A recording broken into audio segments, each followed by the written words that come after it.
Bonjour, nous allons aujourd'hui nous intéresser à l'électronique. Donc jusqu'à présent nous avions vu l'électricité, ici nous passons à l'électronique et à son composant le plus basique, la diode. Commençons par voir ce qu'est l'électronique en fait. Donc la définition. La science et la technologie du passage de particules chargées dans un gaz, dans le vide ou dans un semi-conducteur. Ça c'est de l'électronique. Donc un mouvement de particules dans un métal n'est pas de l'électronique, c'est de l'électricité. Donc des électrons dans un fil de cuivre, c'est de l'électricité. Dans un gaz dans le vide ou un semi-conducteur, c'est de l'électronique. Vous avez ici donc l'ancienne électronique. Ce que je tiens en main est donc une lampe. Donc, si vous vous souvenez de la définition que nous venons de voir, passage de particules dans un gaz ou dans le vide. Donc c'était ici en fait. Les passages des particules se faisaient par des arcs électriques. Inconvénient de ce genre de système, déjà c'est grand, vous remarquerez c'est très grand, vous avez quand même plusieurs dizaines de lampes de ce genre dans n'importe quel appareil électronique, genre radio ou télévision. Ensuite c'est très fragile, et ensuite ça consomme énormément. À côté vous voyez une plaque électronique actuelle. Donc je vais zoomer sur cette plaque électronique. Donc voilà la plaque électronique en question. La lampe que je montrer juste avant en fait, pourrait être équivalent à un composant de ce genre. Ici par exemple, ou celui-ci que vous avez juste au-dessus. Donc ce que je vous montre là est la lame d'un cutter. Vous voyez donc c'est vraiment tout petit, petit, petit. C'est ce qu'on appelle l'électronique intégrée. Maintenant ceci peut faire une fonction basique. Si vous allez maintenant sur ce genre de puce, là vous aurez évidemment beaucoup plus de fonctions. Comparons la taille de cette puce par rapport à une lampe. Donc grand avantage de l'électronique, c'est peu encombrant, ça consomme peu et c'est très robuste. Donc l'histoire de l'électronique se divise en deux parties, le passé et le présent. Le passé étant l'ère des tubes à vide ou à gaz, donc c'est ce qu'on appelle les lampes que je viens de vous montrer. On considère qu'elle a commencé en 1895 lorsque Lorentz découvre théoriquement l'électron. 2 ans plus tard, Thomson le trouve expérimentalement. Et la même année, Brown construit le premier tube électronique. Donc encore une fois, ce qu'on appelle communément des lampes. C'est ce que je vous ai montré juste avant. Le présent commence en 1948 par l'invention du transistor.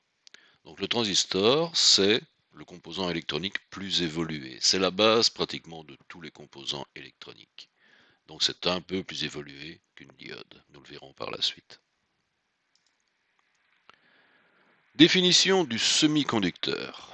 Donc c'est la partie qui nous intéresse ici. Semi-conducteurs sont donc les puces électroniques.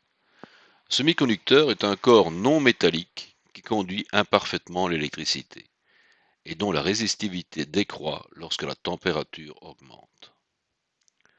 Donc en gros ce sont des isolants à basse température, des conducteurs à température élevée. Les plus usuels sont le germanium et le silicium. Ils appartiennent à la colonne 4B de la classification périodique des éléments. Ils ont 4 électrons périphériques.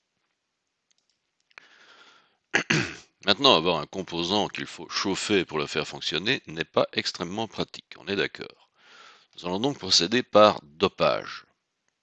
Le dopage, c'est l'introduction dans un semi-conducteur d'un corps étranger. On appelle un dopeur. Les dopeurs sont les éléments voisins de la colonne 3B. Le bore, l'aluminium, ou de la 5B, l'azote, le phosphore. Donc reprenons, dans la 4B, vous avez les semi-conducteurs, le silicium, le germanium. Ils ont 4 électrons périphériques. Pour le doper, nous emploierons soit des éléments de la colonne 3B, qui ont 3 électrons périphériques, soit des éléments de la colonne 5B, qui ont 5 électrons périphériques. Il faut savoir que la quantité de dopeur introduite est très faible, de l'ordre d'un atome de dopeur pour 1 million d'atomes du semi-conducteur.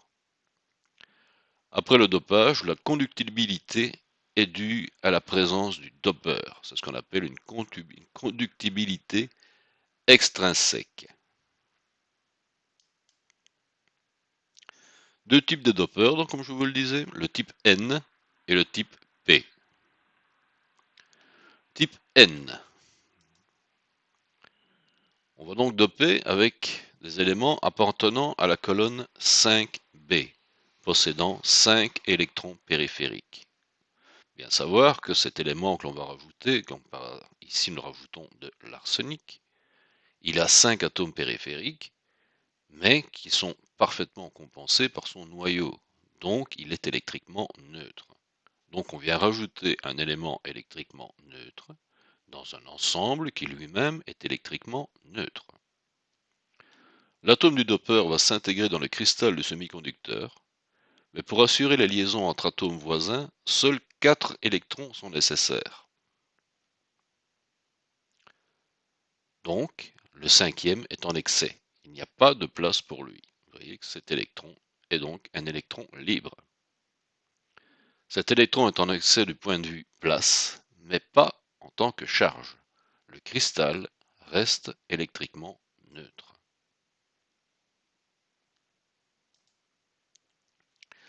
L'électron excédentaire est disponible et à température ambiante, il peut participer à la conduction.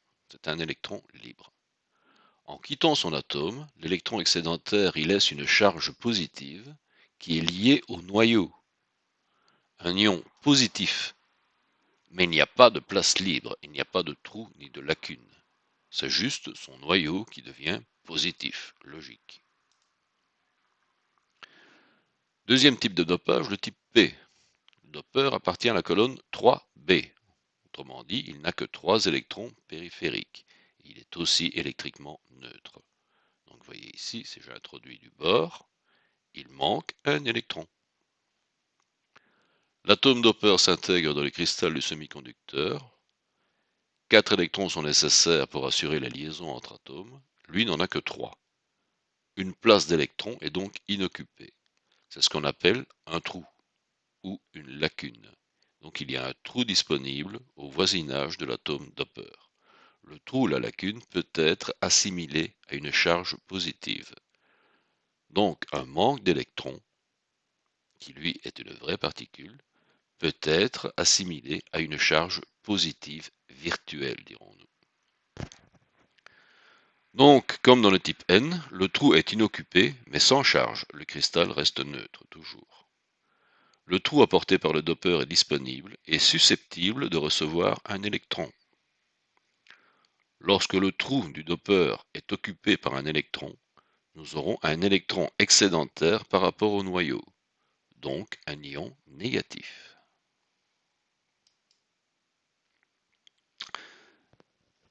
Le plus intéressant dans tout ça, c'est la jonction Pn. C'est ce qu'on appelle une diode en fait. Si nous rapprochons deux semi-conducteurs dopés, un de type N, l'autre de type P, les deux semi-conducteurs gardent le caractère propre. Donc prendre un cristal N et un cristal P, vous les mettez ensemble, ça ne change rien. Par contre, si les deux composants sont réalisés dans un seul cristal, donc sans discontinuité de matière, se produit des modifications internes dans une région de faible épaisseur, ce qu'on appelle une jonction. Je ne sais pas si j'ai un zoom, non. Donc je reviens en arrière et je zoome.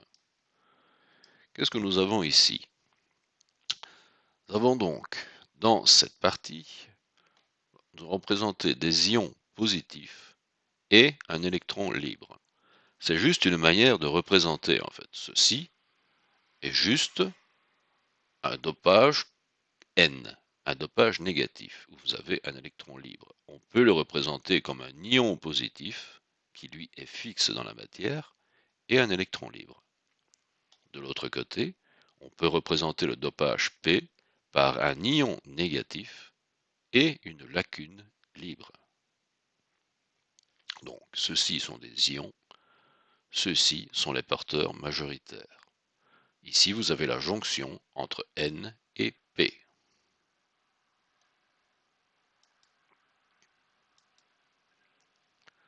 Fonctionnement de la jonction.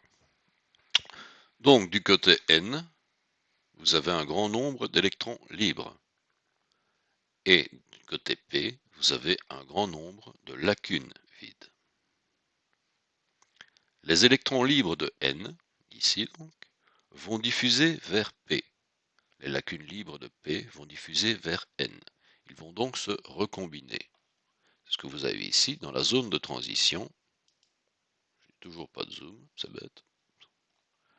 Dans la zone de transition, en fait, vos électrons libres qui se trouvaient ici ont été comblés les lacunes libres qui étaient là. Donc, vous reste dans cette zone de transition uniquement des ions positifs d'un côté, des ions négatifs de l'autre.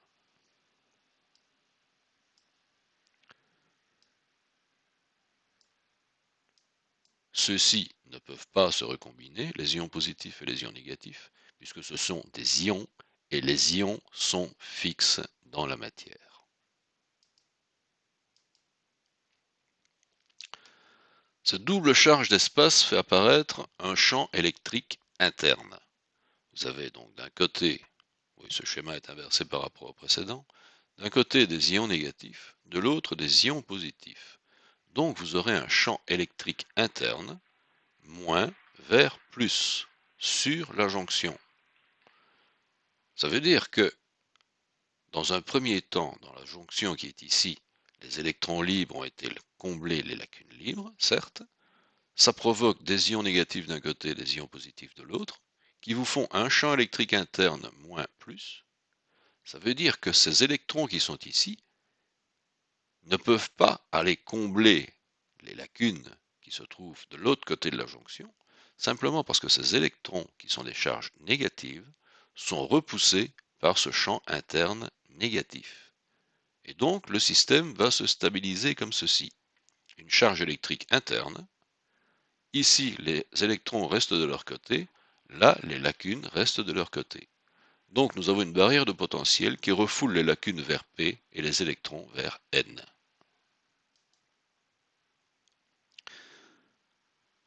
Maintenant, relions tout ça à un circuit extérieur.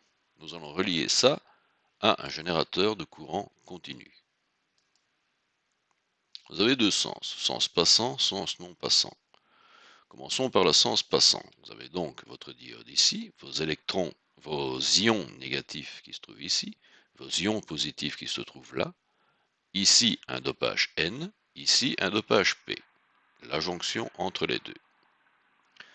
Vous avez donc ici, petit e, un champ électrique interne, moins vers plus. Si nous appliquons une tension continue, dans ce sens-là, positif de ce côté, négatif de l'autre. En fait, cette tension peut être représentée par ce champ électrique grand E qui va de plus vers moins, c'est-à-dire qui est exactement de sens contraire du champ électrique interne. Non seulement il est plus grand que le champ électrique interne, mais il est de sens contraire. Donc il va annuler ce champ.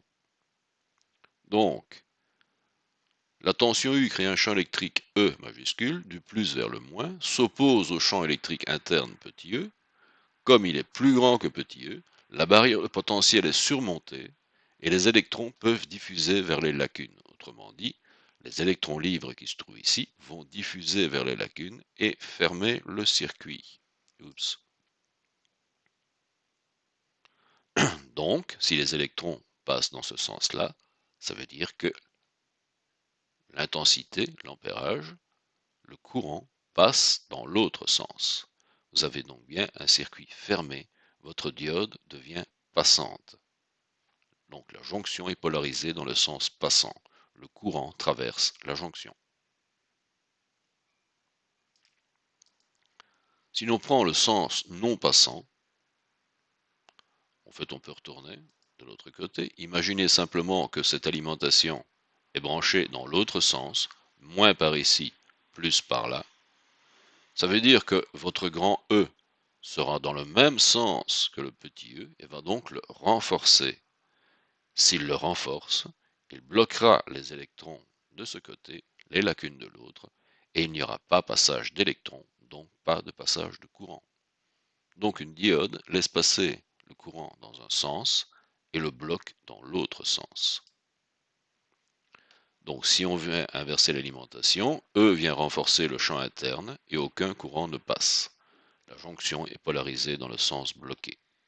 C'est ce qu'on appelle une diode, que l'on peut représenter de cette façon, Pn. Cette façon est la plus courante, anode-cathode, la flèche représentant le sens passant, ou on peut le représenter comme ceci aussi.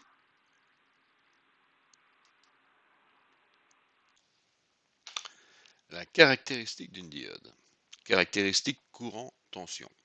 Donc sur un même schéma, nous représentons les courants, les tensions dans le sens passant et dans le sens non passant. Se représentent sur le même schéma, mais pas à la même échelle. Le montage sera celui-ci. Vous avez donc une alimentation continue, plus vers la diode dans le sens passant, une résistance pour limiter le passage du courant, sinon vous allez faire brûler la diode, et donc le circuit est bouclé. La diode est dans le sens passant, donc le courant circule. Donc on a connecté le plus de l'alimentation à l'anode et le moins par l'intermédiaire de la résistance à la cathode.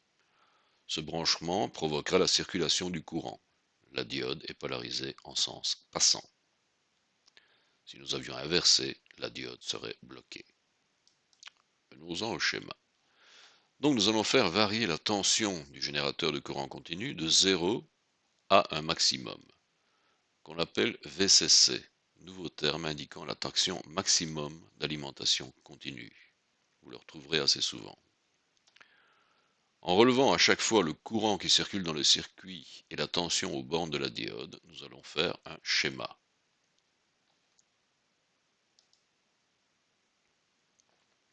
Schéma que vous avez donc ici. Quand la tension de la borne de la diode est inférieure à 0,7 V, aucun courant ne circule dans le circuit. Donc vous marquerez, si j'agrandis ceci, j'ai donc ma tension dans le sens passant, ma tension dans le sens inverse, et là je m'aperçois que j'ai oublié de noter le courant, donc I dans le sens passant en vertical, I dans le sens inverse. Et donc si j'augmente ma tension aux bornes de ma diode, avant 0,7 V, qui est donc ici, il ne se passe absolument rien. En fait, ce 0,7 V est la tension interne à la jonction. C'est 0,7 V pour du silicium, 0,3 V pour du germanium.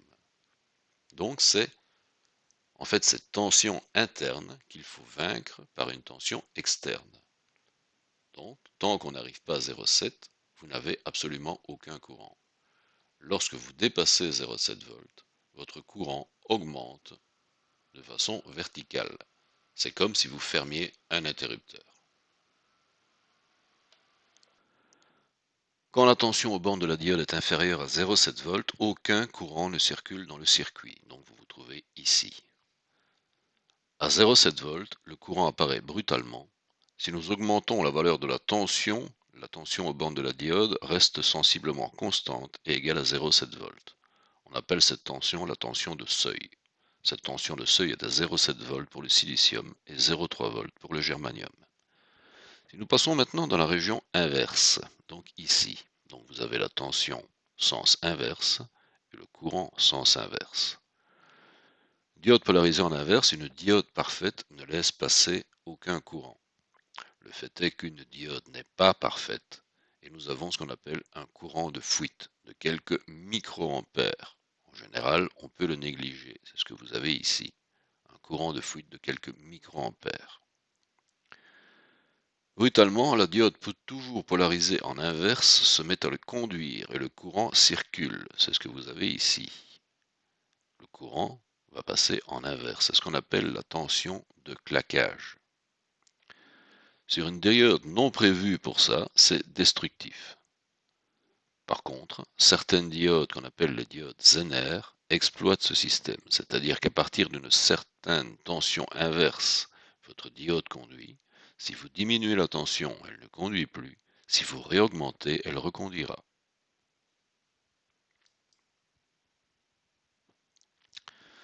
Utilisation de la diode. On peut l'utiliser en redressement mono-alternance. C'est assez simple à comprendre.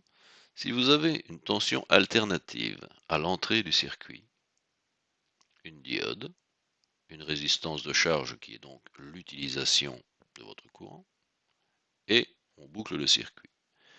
Donc ceci est une tension alternative centrée sur 0. Donc vous avez une alternance positive, une alternance négative.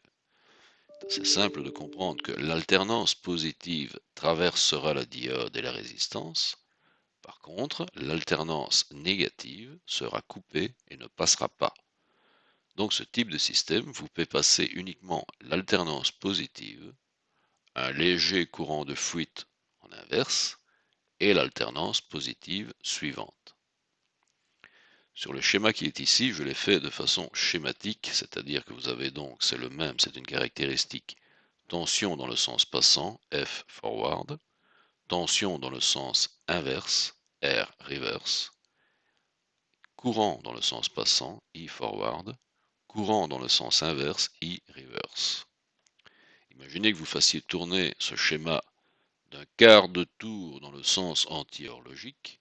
Vous auriez donc la tension forward qui se trouverait ici.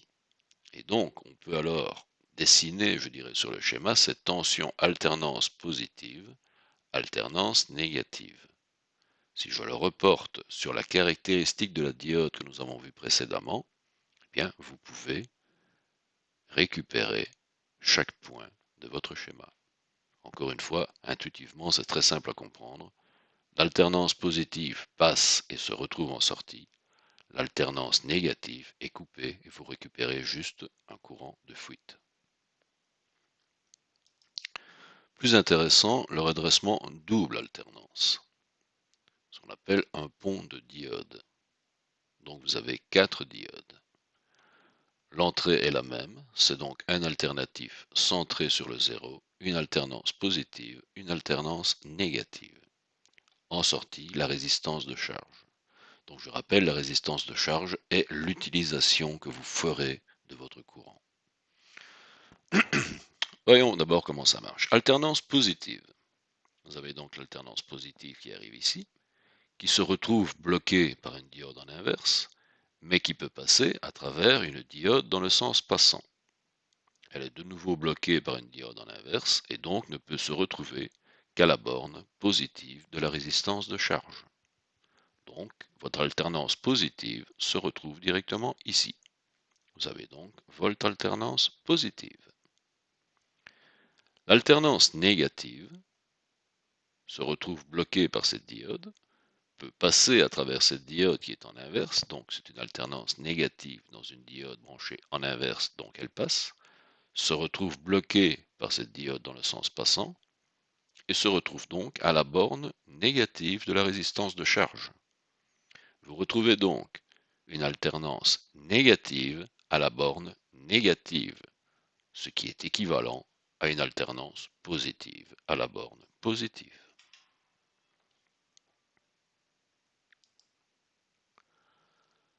On peut, à partir de là, opérer un filtrage en blue alternance en rajoutant en parallèle sur la résistance un condensateur.